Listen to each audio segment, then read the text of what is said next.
অনেক হয়ে গেছে, তো চিন্তা করতেছি যে ময়দার যে ডোটা করছি এটা অনেক হয়ে গেছে, কিছুটা রেখে দেবো ফ্রিজে। মানে এতগুলো তো একদিনে খাওয়া যাবে না, কারণ মিষ্টি বলে একটা কথা ছিল, মিষ্টি পাকোড়া যেটাকে বলে আমরা মিষ্টি পোয়া। তো মিষ্টি পোয়াটা বানালে কি হয় জানেন, মিষ্টি পোয়ার মধ্যে একটা সুবিধা হলো কি যে যখন খুশি তখনই খাওয়া যায়, রাতে সকালে দুপুরে মানে খিদা যখন লাগবে তখনই ওটা খাওয়া যায়।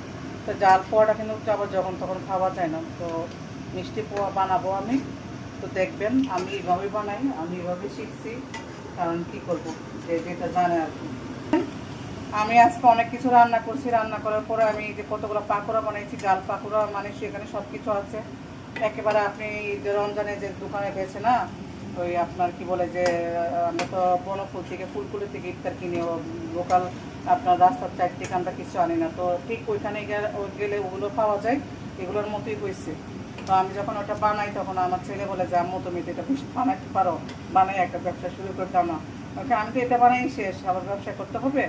মানে বলে কেন আম্মু তোমার হাতে পাকুড়া খুব মজা হয়, তুমি বানাই দাও, ডেলি 100 1000 আমি মানুষদের বিক্রি করবো। আমার সাথে মস্কারি করে আর কি।